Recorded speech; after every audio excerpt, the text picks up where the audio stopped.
తెలుసుకుందాం. మరి భస్మ బుధవారం, అసలు భస్మ బుధవారం అనేది ఎలా ప్రారంభమైంది అంటే దాదాపుగా 3వ శతాబ్దంలో మామూలుగా మట్లాదివారపు దినమునకు అందరూ మట్టలు పట్టుకుని దేవుని సన్నిధికి వెళ్తాం. దేవుని సన్నిధిని అలంకరిస్తారు. కొంతమంది ఆ చర్చ్ చుట్టూ తిరుగుతారు, కొంతమంది ఆ వీధుల్లో తిరుగుతారు హోసన్నా జయమని. అయిపోయిన తర్వాత ఎవరు మట్టలు వారు పట్టుకుని వారి ఇంటికి వెళ్ళిపోతారు. అయితే ఇంటికి వెళ్ళిపోయిన తర్వాత దానిని బయటే పెట్టేస్తారు. పెట్టినప్పుడు మరలా పెంతుకోస్తు దినము అనగా యేసుక్రీస్తు ప్రభువారు పునరుద్ధానుడైన తర్వాత 50వ రోజు. కాబట్టి ఆ రోజుని ఏం చేస్తారంటే ఇవన్నీ మరలా దేవుని సన్నిధి తీసుకొచ్చి ఆ దేవుని సన్నిధి ఆవరణంలో దాటిని కాలుస్తారు. కాల్చినప్పుడు ఏమవుతుందంటే అంతా బూడిద అవుతుంది. ఆ బూడిదని ఒక్కొక్కరు కొంత కొంత కొంత ఇళ్ళకు పట్టుకుని వెళ్ళిపోతారు. పట్టుకుని వెళ్ళిన తర్వాత ఇప్పుడు యేసుక్రీస్తు ప్రభువారు పునరుద్ధానుడైన దినమునకు 40 దినములు ముందు వెనక్కి వస్తే బుధవారం వస్తుంది.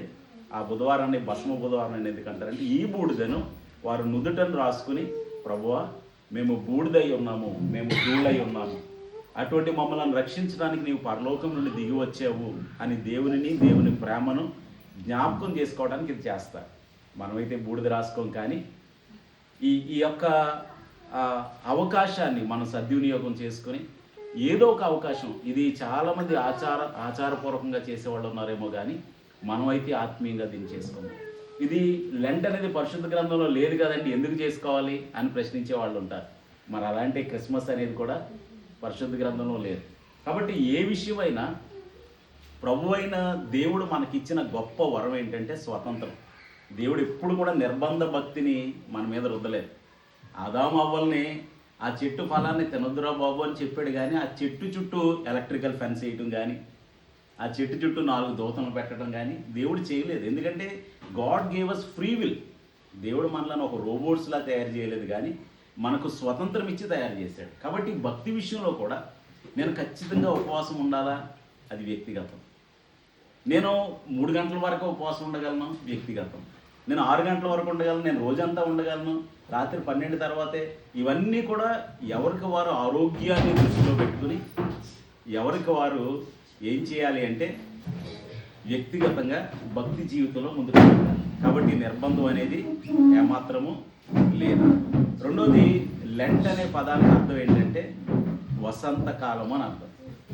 ఏ విధంగా అంటే మనకైనా అంతే, పాశ్చాత్య దేశాల్లో అయినా అంతే, వింటర్కి ఏమవుతుందంటే చెట్లన్నీ ఎండిపోతాయి.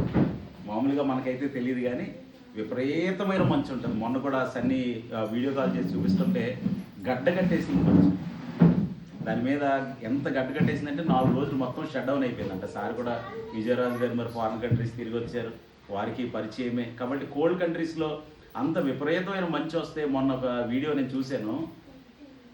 ఆ కోల్డ్ కంట్రీస్లో చెట్లలో నుంచి ఏమొస్తుందంటే ఆ చెట్లలో నుంచి శబ్దం వస్తుంది. ఎందుకు శబ్దం వస్తుందంటే ఆ చెట్లలో ఉన్న ఆ తేమ కూడా గడ్డ కట్టినప్పుడు ఏమవుతుందంటే ఎక్స్పాండ్ అవుతుంది.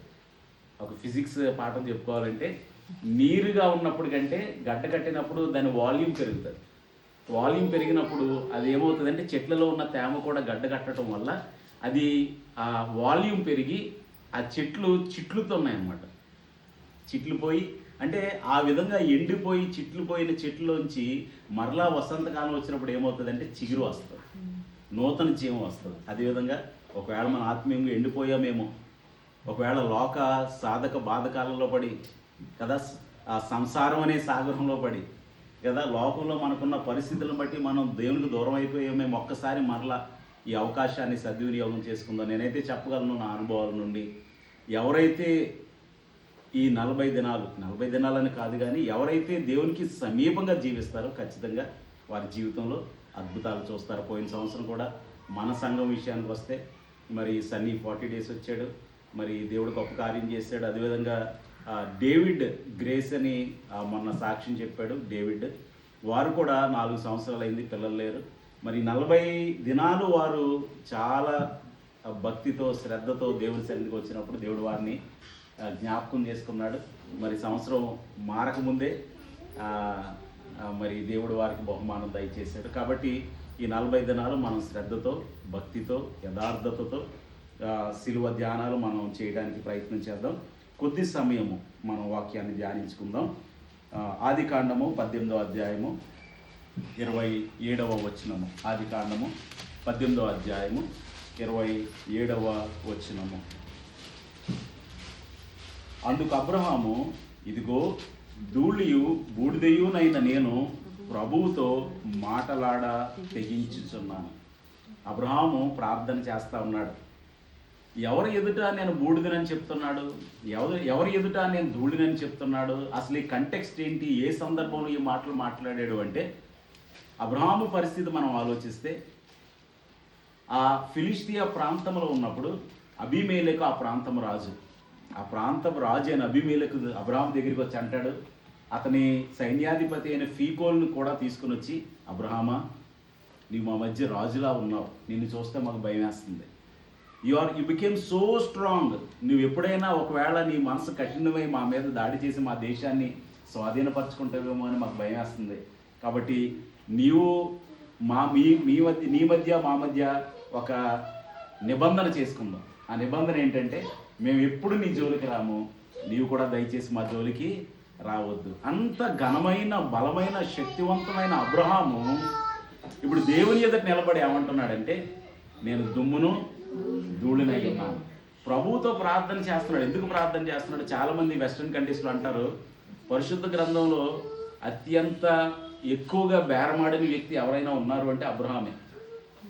చిన్నప్పుడు ఒకసారి నేను హైదరాబాద్ వచ్చినప్పుడు మా మేనమావ గారి భార్య, ఆవిడ కోటి తీసుకెళ్ళారు. కోటి చూద్దాం, చార్మినార్ చూద్దాం అని కదా, సెలవులకు వచ్చినప్పుడు వెళ్తారు కదా.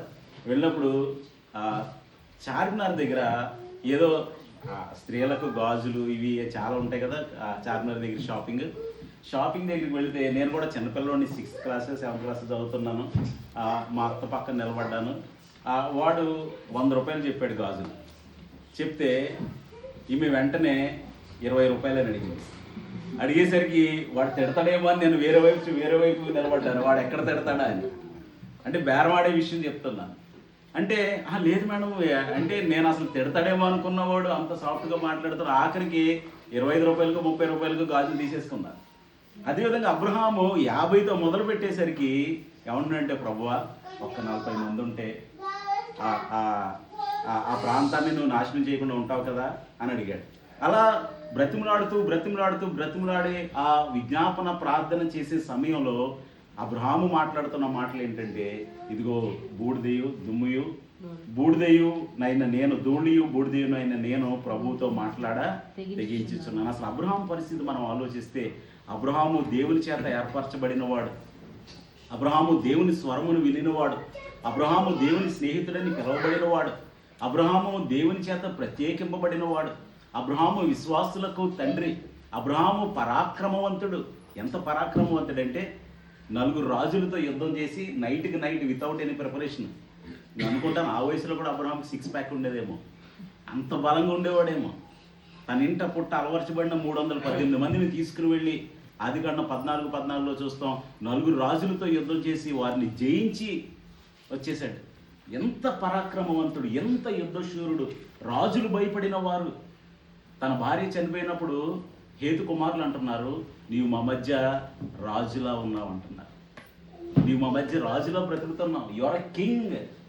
అటువంటి అబ్రహాం అంటున్నాడు, ఇదిగో నేను బూడిదను. ఎప్పుడైతే మనం తగ్గించుకుంటామో అప్పుడు దేవుని ఆశీర్వాదాలు మనం పొందుకుంటాం. సింపుల్గా మనం ఏమంటామంటే, తను తాను తగ్గించుకునేవాడు హెచ్చింపబడి. విధేయత అంటే ఏంటంటే, నేను అనుకుంటాను, ఏదైనా ఒక పాత్ర ఉందనుకోండి, ఏదైనా ఒక గిన్నె ఉంది, ఏదైనా ఒక గ్లాస్ ఉంది. ఆ పాత్రలో మనం విలువైన దానిని పెట్టాలంటే ఆల్రెడీ ఉన్న దానిని మనం ఏం చేయాలి? తీసేయాలి, పారబోయాలి. ఇప్పుడు విలువైన ఏదైనా మంచి ఫారెన్ నుంచి ఇంపోర్టెడ్ జ్యూస్ అందులో పోయాలనుకోండి, ఇప్పుడు అందులో నీళ్లు ఉన్నాయి, ఆ నీళ్ళని పారబోస్తేనే అందులో మనం ఏం పోయగలం? విలువైన దానిని పోయగలం, విలువైన దానితో నింపగలం. కాబట్టి విధేయత అనేది మన హృదయాలను మనం దేవుని ఎదుట ఖాళీ చేసుకోవటం, మనలను మనం తగ్గించుకోవటం.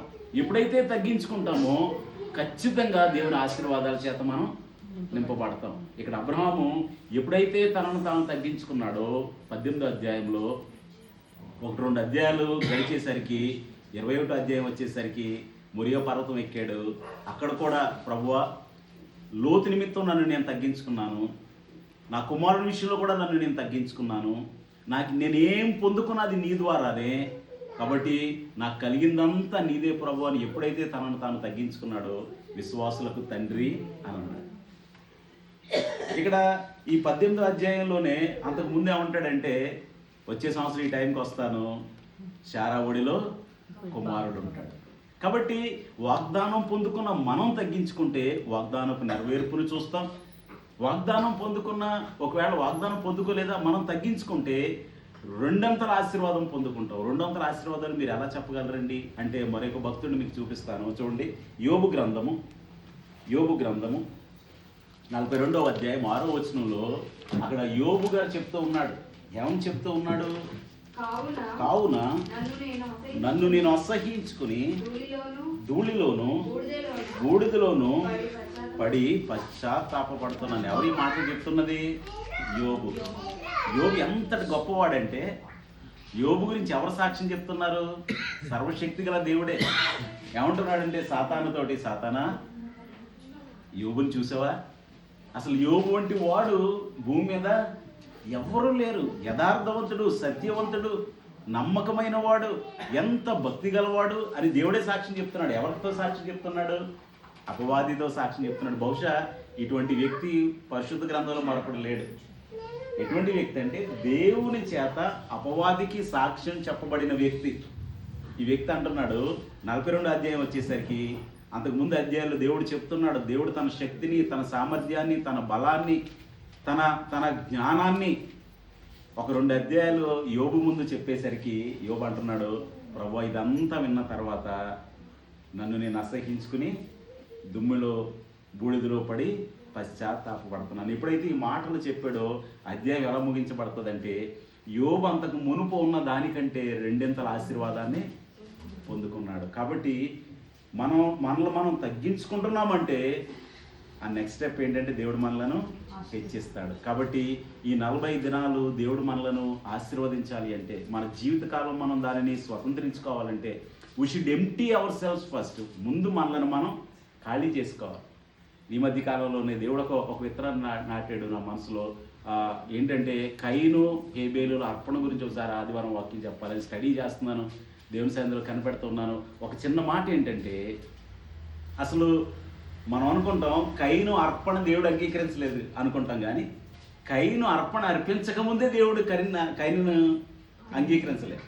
కయీను అర్పణ కాదండి, కయీన్నే దేవుడు అంగీకరించలేదు. రీజన్ బీయింగ్, ఎందుకు కారణం అంటే, రీజన్ బీయింగ్, ఇప్పుడు కయీను తన పంట దగ్గరికి వెళ్ళాడు. పంట దగ్గరికి వెళ్ళినప్పుడు అంతకుముందు హేబేలు వెళ్ళాడు. పోనీ హేబేలు వెళ్ళాడు అనుకున్నాం. ఫస్ట్ హేబేలు వెళ్ళాడు. హేబేలు వెళ్ళి శ్రేష్టమైన దానిని, తొలిచూలును, ద బెస్ట్ నేమ్ తీసుకుని వచ్చాడు. ఇప్పుడు కయీను కూడా వెళ్ళాడు. కయీను వెళ్ళి లెఫ్ట్ ఓవర్స్ తీసుకొచ్చాడు, మిగిలిపోయినవి తీసుకొచ్చాడు. అర్థమవుతుందా? అంటే